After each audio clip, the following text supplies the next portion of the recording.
Hey, what's up, YouTube? What's up? What's up? Okay, so I saw you guys this morning. Well, I didn't see you guys this morning. I presented myself this morning, and we had talk about, what did we talk about? Breakfast, stuff that we weren't going to talk about, like the TI kind of stuff, because it's not relevant, you know what I mean? So okay, so and then how to build up the channel for the 5 years that I have. I was just thinking that maybe okay, so this is what I did last night. I looked at some questions about just like it says, what a brand new YouTuber is and how to introduce himself or herself. Let it be me, himself. So for me it'd be like a whole bunch of questions. So it gave me a whole bunch of questions, and I wasn't really sure what I should put, because when I started this channel, it wasn't really it wasn't supposed to be like a channel. It wasn't supposed to be anything. It was just me it was just gonna be me kind of video journaling throughout the whole thing, and then I was just gonna feed my dog, you know. So it was just that kind of stuff. And COVID-19 happened, and some events happened in my life that were just like more and more how do I say it? More. They just took more attention away from me wanting to build something with this channel. And I'm a poor person. I'm really poor. I don't really like have a lot of flashy stuff that I could change. This is the same hat that I probably had like 10 months ago, and it was a gift, you know, and stuff. I'm just saying, like, it's a small little channel. We're not looking for anything big. We're not looking for anything that's gonna make us big movie stars or anything. But to me, it's a channel that I started like 10 months ago, and I really I stayed consistent with it. It's like I really did as much as I could every day, or twice a day, 3 times a day. But I mean, like I did try to make as much videos as I could every single day, and I'm trying to do that still. I mean, I'm still trying to stay with that kind of consistency. And me and Yuma are still alive, so I mean, like, I know that our lives probably ain't as interesting as I don't know whoever else is out there. I know there's a lot of people out there that have much more interesting lives than I do. Well, that's just to say, I had to think about that, right? I had to think, whoa, that guy almost got hit by a bus. That's crazy. See, I mean, like, if I could catch my camera just to catch that, boy, he just kind of skipped out of the way. Anyways, I mean, like, those are the things that I'm just saying, like, that kind of I like having a channel. I like having you guys to talk to. I like that my mom can see me. I like that my best friend can see me. I like that my the people that I know that are my part of my 5 subscribers, that they can see me. My auntie sees me too, and then those are 3 people that I really appreciate that they are watching me. So it's nice. It's sort of a way to say that I'm okay. I got this shirt from my he calls me his brother, and he works at this studio, and they're a theater company.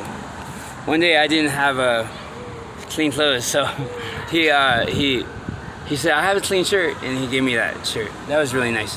I know him from another place. I stayed there for maybe 2 years. We call that the Demon Portal. Look at Yuma. Look at him. He came out here, and he was. It's so pretty. It's so nice out here. The weather-wise, by the way, and so we didn't have to have jackets, or we didn't have to really dress up to come out, and it was really nice to just come out here. And then I was watching my friend's RV. For a little while, I was over there just like, it's not mine, but I mean, like, I had to stand outside and just make sure that nobody went in there and stole stuff, so it was alright. So now I have nothing else to do. I thought I'd sit down and just make a video and just try to clarify what I was trying to say earlier about making a channel, a cool channel, like a channel that I am proud of, and a channel that I am delivering what, I don't know, if you get, I mean, like, it's, I look at it like this. I am here and I have this opportunity to have a channel which reaches worldwide, wherever anybody can see it. But the 5 most special ones to me are the 5 subscribers. So you guys are the ones that I should be directing all my attention to, because you subscribe to me and you like my or dislike my videos, which I hope that you can do every time. And if you want to comment on anything, just please comment on it. If you hate on my stuff, then you can do it, okay? That would be great. I mean, I would really like that kind of constructive criticism. That would help. I mean, like, it makes me happy whenever I read something and I'm just like, wow, they just told me that they didn't like me rambling on and on. So I'm gonna try my best not to ramble on and on. You know, and my life is humble. It's not great or anything. Back to the questions. Oh my God, you're beautiful. So these questions were about why did you start up a YouTube channel? Why did I start up a YouTube channel? Well, it was really easy, first of all, and I thought it was gonna be like something like vlogging, so I could just bitch and moan about it, about all my stuff, and then just journal it, video, and I wanted to leave something behind as a like, if I get killed today, then my mom would have something to look at, or my family would be able to say, well, you know, if you never know about, you know, Idea, you didn't know him, well, if you look on YouTube, you can, you'll find him. So that's what that was, and that's why I did that. You okay, Anne-Marie? Yeah. Okay. He says getting an ass. Oh, okay. Okay. That's cool. She's a Leo too, so it's awesome. I'm a Leo, and that's one of the questions too. Is like, what's your birthday? It's my birthday is 8881. So it's August 8th, 1981. I'm 39 years old on the 8th of this year. To me, it's like 39 is like awfully close to 40, but I can't believe that I even reached that far. Honestly, it kind of made me a little ashamed a little bit to admit that. But what am I talking about? It's age. What am I talking about? And I don't care about what people really think about me. I do care about them, but I mean, like, I don't take it personally when somebody says something that might or might not leave a impression, which is fine. I mean, like, impressions are good. I don't mind. So yeah. Okay, so I'm a Leo. What else can I tell you? Okay, so they said something about like a brand. What does your channel brand mean to you, and why is it the way it is? I have no idea what my brand thing looks like. So I think it all it says is E, or I'm not sure, or it shows me and Yuma just like giving a kiss to each other, but it's a dog and yeah. So yeah. And then what else did it say? What did you have in mind when you started the channel? I had nothing in mind. I just started it. I just wanted to start it. And the most relevant thing that I could talk about, that I thought was most relevant, because I heard a lot of people talk about it, was targeted individuals. And that was something that I really didn't come to realize that I probably am one of those. So when weird phenomena started to happen to me, I began to think maybe it is true. Maybe it is true. Well, now I have to say it is kind of true. It is true. Because I see synchronicity everywhere, and I never knew what synchronicity was, and I didn't know a lot of things about myself that I didn't know that projects into the world. Being a targeted individual is a tortured individual who is who cannot figure out what is going on with their lives, I guess. For me, I know that in my body I felt weird sensations, and I felt pain sometimes, and I want to say electromagnetic stuff. Just like the skin on the hair on my skin it would feel like somebody was trying to start a little fire and stuff like.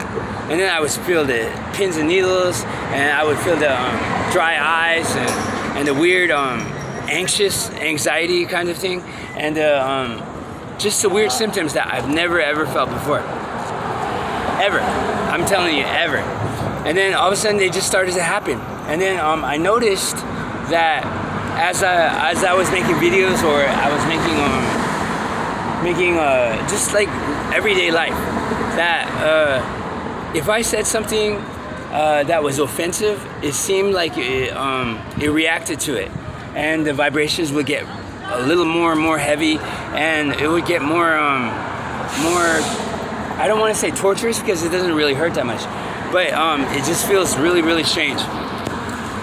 So it felt like they turned up the heat a little bit. So that felt odd, and I played around with that a little bit.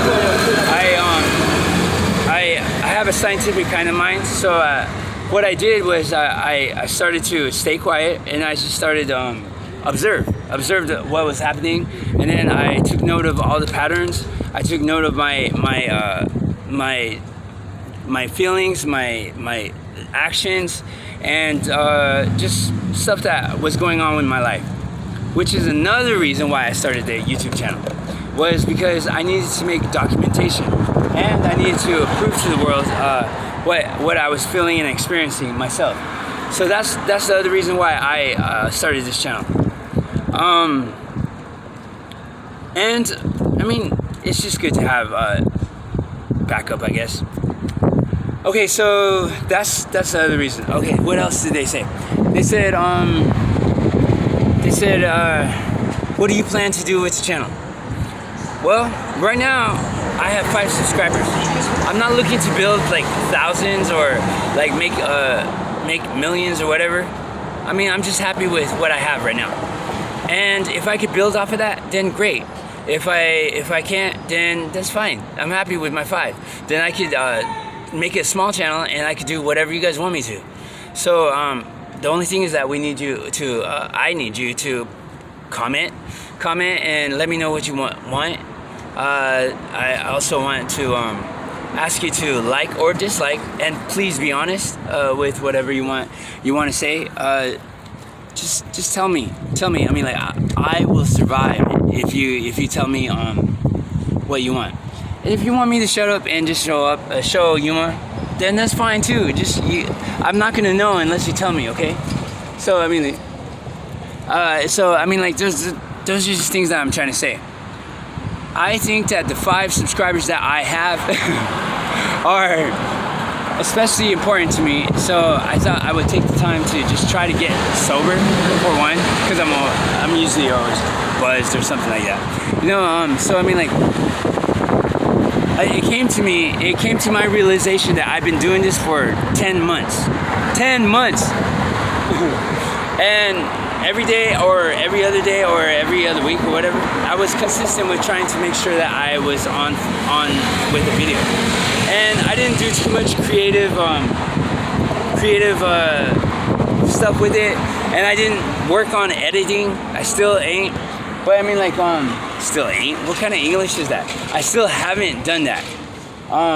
But with this inspiration that I have now, I think it's a great idea for me to learn how to edit videos, and it's a great idea for me to find out what the content is that is necessary, or for you guys to be entertained. I mean, because I was thinking about this, like my skateboard.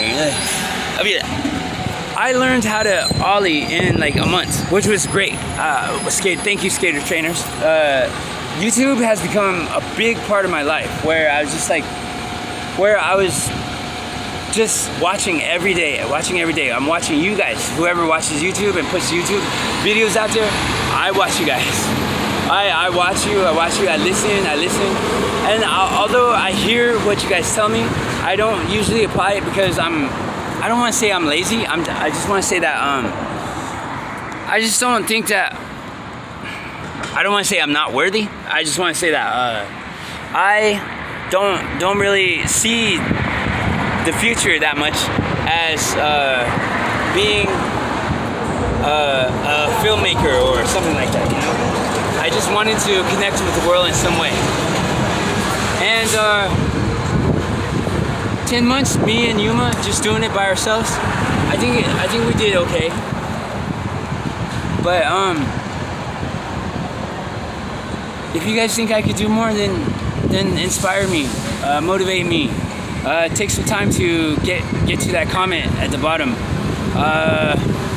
I'll give you my phone number so you can call me and text me. That way you can tell me. I don't know. I don't know.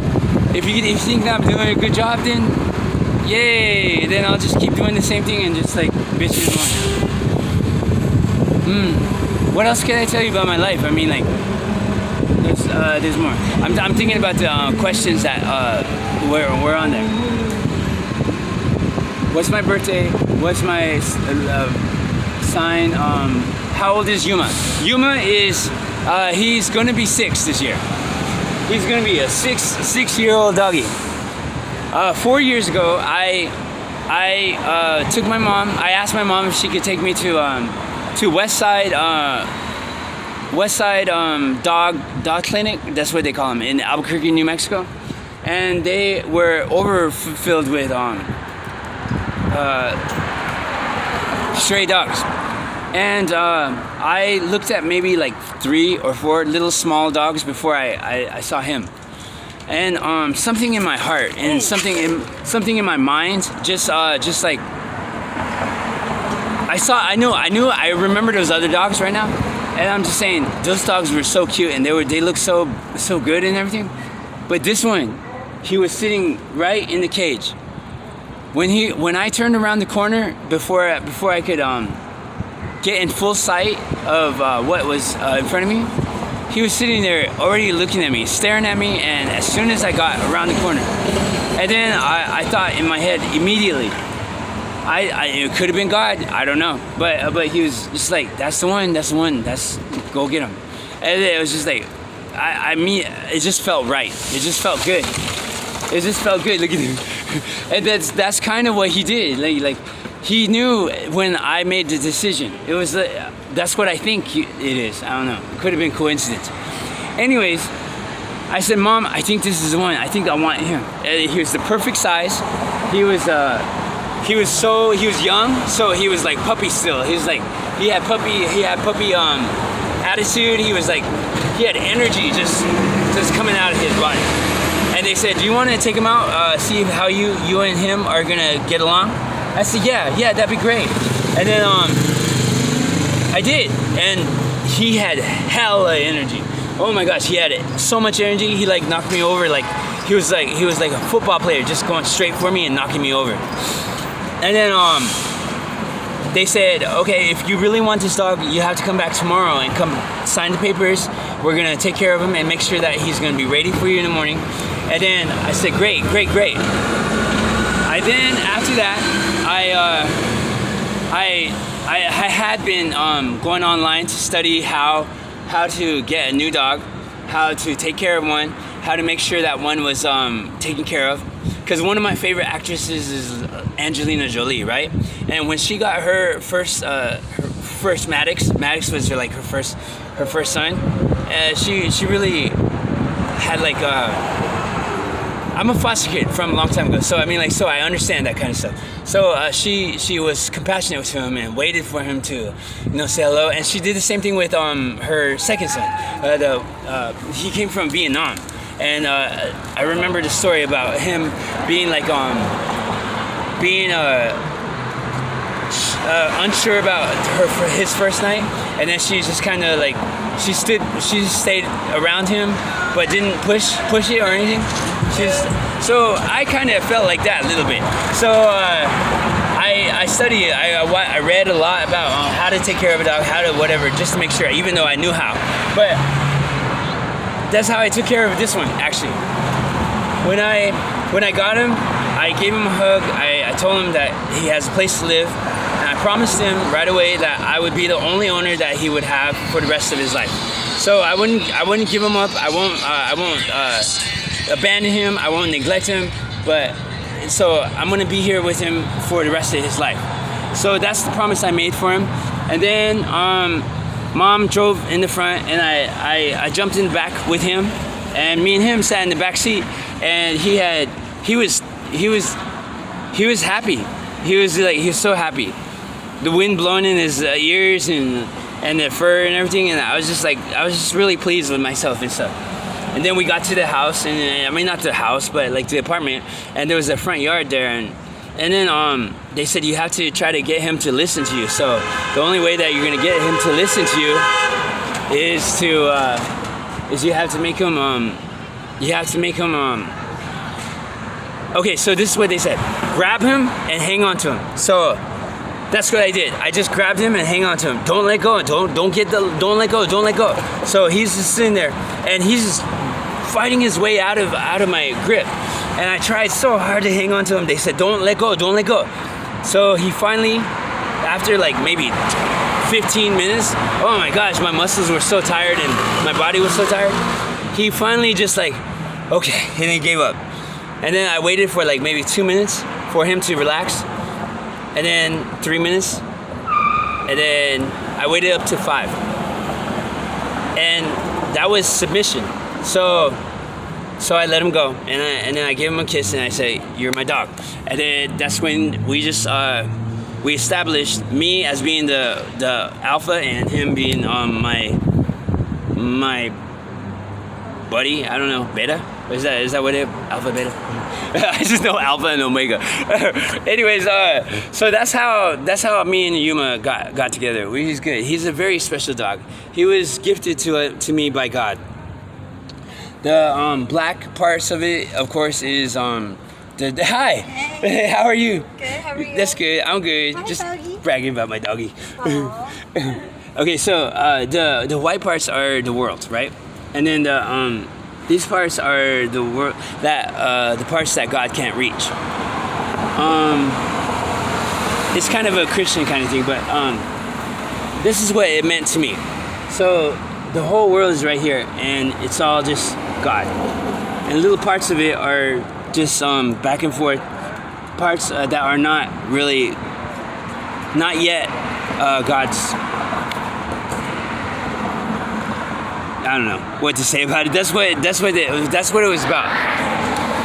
That's the other thing is that I'm having trouble with is trying to grasp onto my my upbringing as a Baptist Christian. I grew up as a Baptist Christian. That's just my core beliefs. That's the way I grew up, and I've been trying to shed those for a long time because they were limiting me from me being myself and being my own person.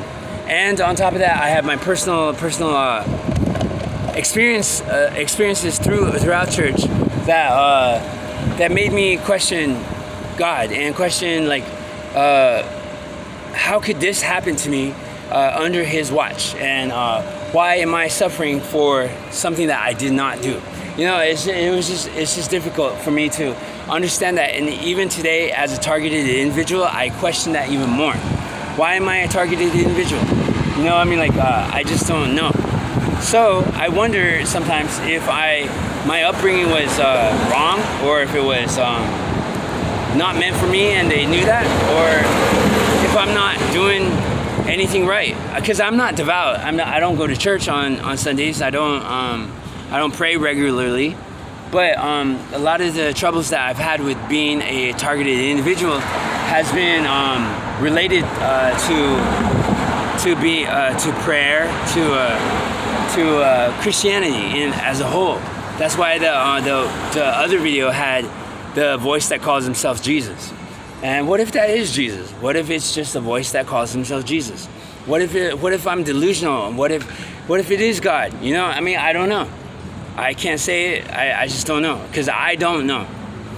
So when I got him, that was how I interpreted it, as to be a gift from God. And then as the targeted individual stuff started to happen, and I started to suffer a little bit more from it, I just started to kind of hate him a little bit. I started to just be like, he's a burden. God gave him to me because he's just like, I have to feed him, I have to take him outside. And I don't like him as much as I used to. But then I had to always remind myself that he's my dog. I'm the only one that he has, and that to abandon him would be abandoning my promise and my integrity as a person. You know what I mean? Like, I promised him that I would be his last owner, that he'd be his only owner, and he would never have to worry about having to worry about a place to live or food to eat or anything, because I would take care of it myself, and I would make sure that he does have it. And even when we're homeless, I would always make sure that he could sleep in a comfortable position with me, and we were warm, and I always made sure that he had food to eat every night, every morning, you know. And he stuck it through with me. He went through everything with me.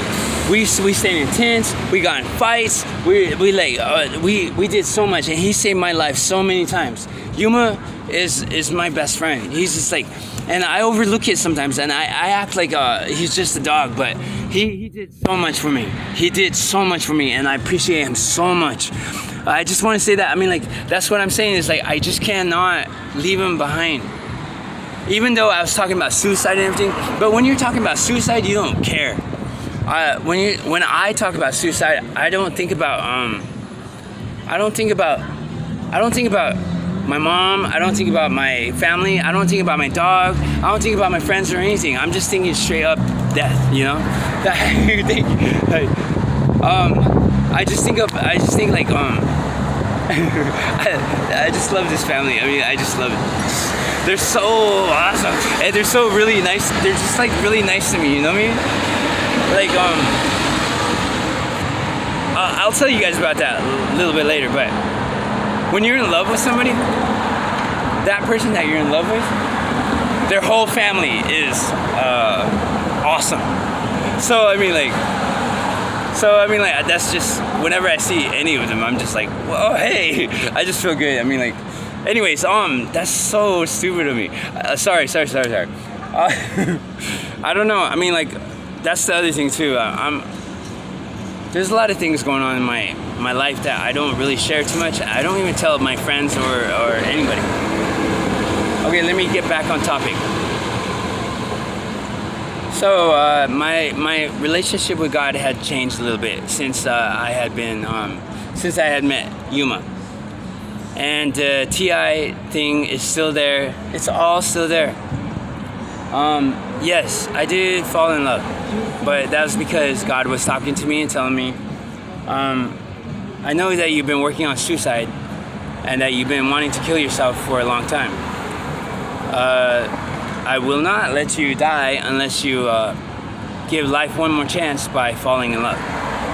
And then when he told me that, like 2 years ago, I broke down a little bit. I said, I don't believe in love, and I don't believe in falling in love, and I don't want to fall in love, because if I do fall in love, then I'm gonna be stuck with that forever, and I'm just gonna be whatever. Well, here's the kicker. I don't know if God knew what he was really asking me to do, but when he did, I waited and waited and waited, and someone found me, and I didn't know about it at that point. That was like, it took me another 6 months until I met that person again. And I mean, like, the first time I saw him was really mysterious and weird, but then the second time was just like it was just odd. And then I was just like, well, I just thought of it as like meeting friend again and stuff. But I knew that I thought he was really cool and everything. And then the third time, he talked to me. Just I was minding my own business. I don't bother people. I just don't talk to them very much.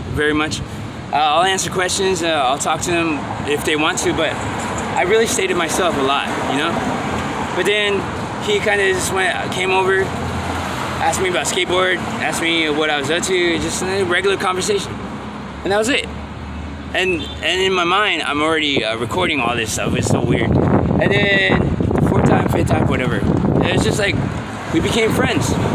And then there came to a point where I needed a friend, and I don't know what he was doing at that point, but I ran across him and I asked him, I need to hang out with somebody. Is there any way that you can hang out with me?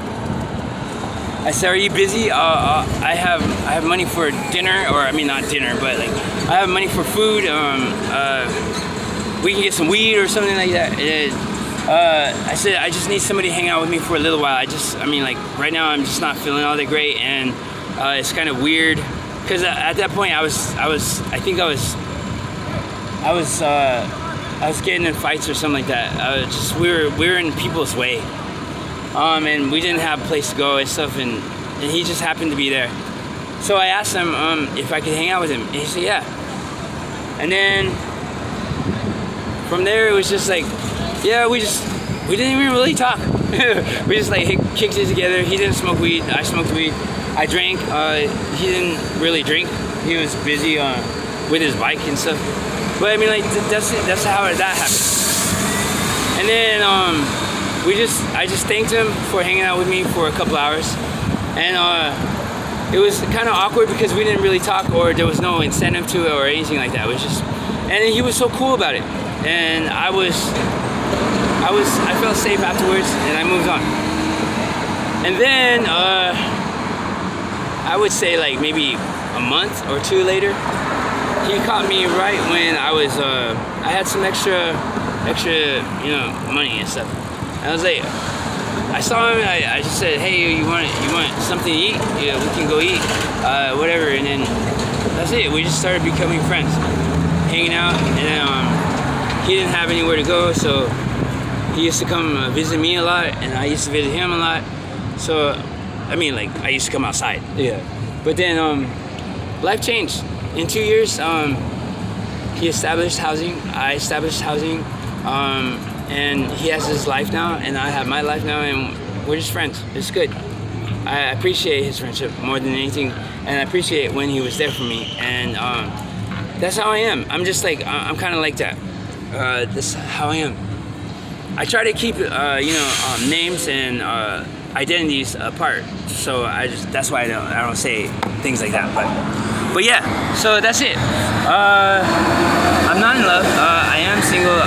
What else can I say? My birthday. I'm Native American. I'm Navajo.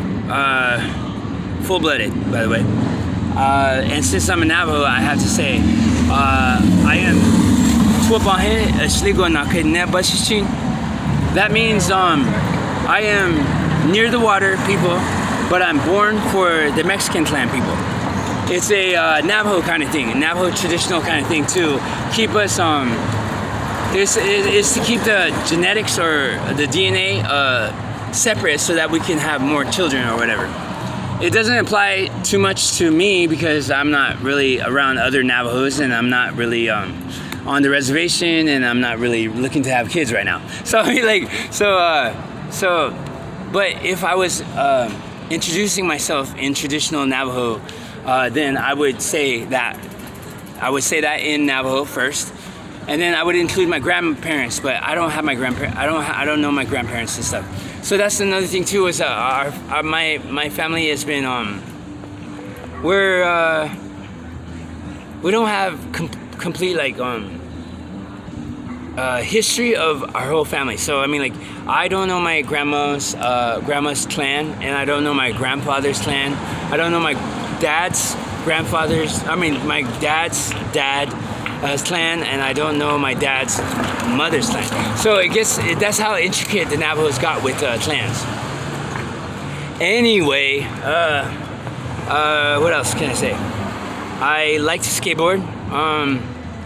I like to do art, but I like to use abstract, and I like to color.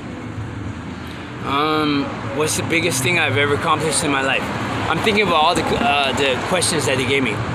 The biggest thing that I've ever accomplished in my life, I would say, is the American Red Cross. I worked for the American Red Cross when I was 22 years old, and I learned how to draw blood, and we used to draw blood from high schools and stuff like that, and that was really great. I worked for that company for, I would say, like 2 years.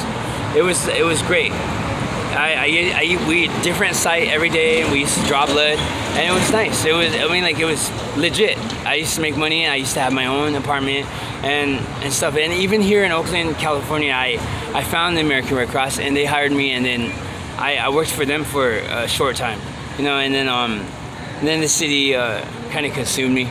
I was only like 27 or something, and then I lost my brother to suicide. So it was just like that really shook me, and it took me probably like a long time to get over that.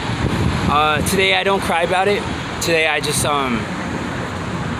thank God, I guess, that he was in my life, and that he inspired me to, be myself, regardless of what anything happens to me. And I miss him all the time. And I have my own problems with suicide, so sometimes it's difficult for me to get through a day, but I do. And how did I end up here in San Francisco? Okay, I came from Colorado, from Oklahoma to Colorado to here. What I was thinking was that I was going to go to school here.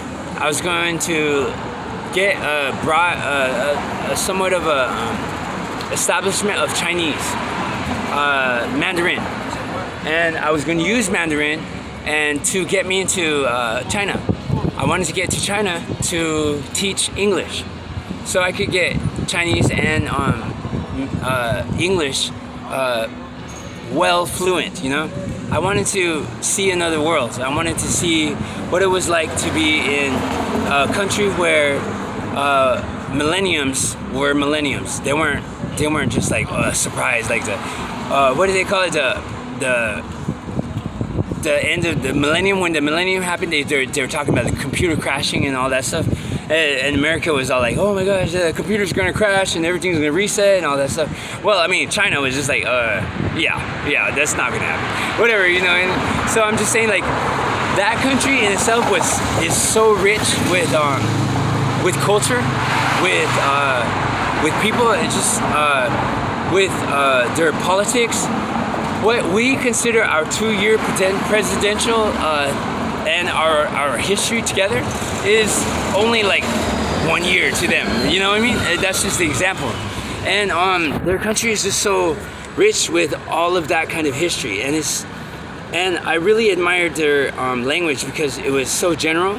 It's very easy, and the characters are so pretty. They still kept with the Sanskrits, and I just connected with that a lot.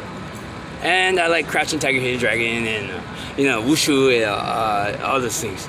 It just made me feel like I could do something for the world if I could teach them English, so they can connect with America and stuff, and I could, be there to teach Chinese, and then I could send letters to my mom and my family about what I was doing in there, and I could write in calligraphy. So and characters. So I thought that was great. So I finished maybe a year of Mandarin, Putonghua. I'm not the greatest at it, but I have Mandarin skills. It's good. So languages came to me that I really liked a lot. I wanted to learn more, so I started with Spanish. I should have started with Spanish right away because I'm Navajo, and I'm born for the Mexican land people, and we're pretty much kind of the same a little bit. Mexico and Indians here and stuff, we're basically the same. So I should have went with that. So I started learning Spanish, and that came really great with me. I love the music. I love the culture. I love the people. I love they looked like me, I looked like them, and we loved the food, and it was great. It was a great match. Except circumstances in my life caused me to separate and isolate from people in general.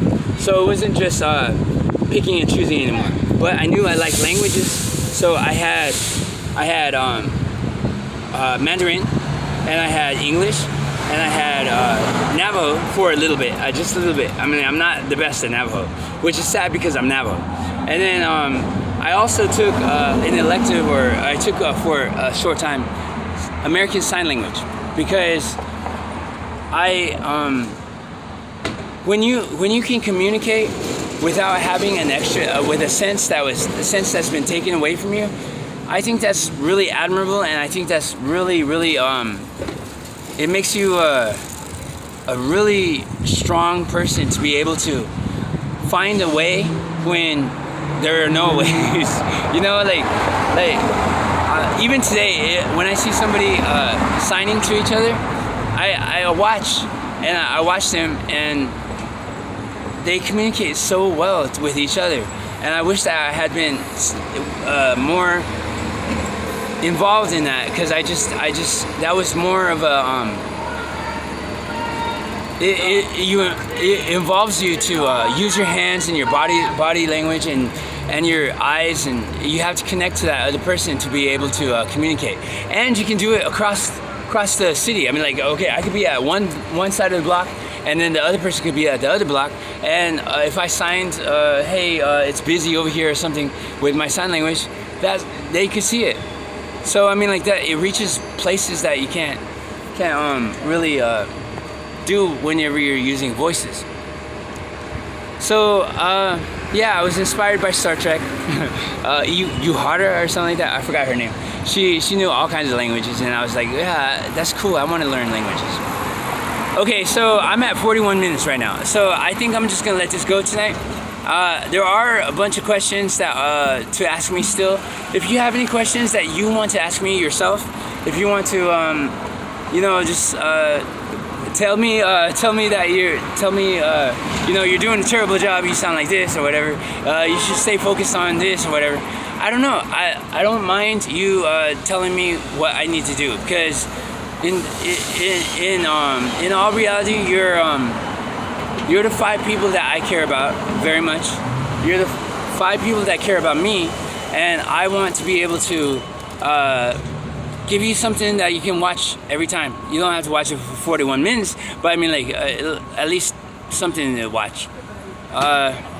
So thank you for being my friend. Thank you for watching my video, and thank you for listening to me ramble on. Me and Yuma are gonna say goodnight.